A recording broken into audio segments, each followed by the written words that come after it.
लहान मुलं जर नेहमीच चॉकलेट मागत असेल तर त्यांना असे हेल्दी, टेस्टी आणि प्रोटीनयुक्त चॉकलेट नक्कीच करून खायला घाला.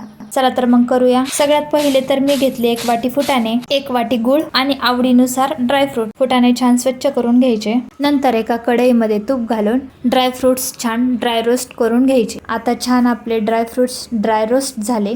याला साईडला काढून घ्यायचे आणि नंतर स्वच्छ केलेले फुटाणे छान मस्त मिक्सरमध्ये बारीक करून घ्यायचे. बारीक झालेले फुटाणे साईडला काढून लगेच ड्रायफ्रुट्स पण छान बारीक करून घ्यायचे. आता आपले ड्रायफ्रुट्स पण छान बारीक झाले. याला साईडला काढून घेऊ आणि तुपाच्या कढईमध्ये छान असा गूळ वितळून घेऊ. गूळ वितळला की लगेचच गॅस बंद करून टाकायचा. वितळलेल्या गुळामध्ये बारीक केलेले फुटाणे, बारीक केलेले ड्रायफ्रुट्स घालून छान हलवून घ्यायचं. लागलं तर 1 चमचा तूप पण घालायचं. लगेचच आपल्या आवडीनुसार छान असे लाडू बनवून घ्यायचे. आता मी इथे मीडियम साईजचे बॉल बनवून घेतले. आता आपले लाडू रेडी आहे. तुम्ही याला असेही खाऊ शकता किंवा चॉकलेट कोटिंग करून फ्रीजमध्ये ठेवून चॉकलेट्स बॉल बनवून पण खाऊ शकता. चॉकलेट बॉल्स पण आपले रेडी आहे.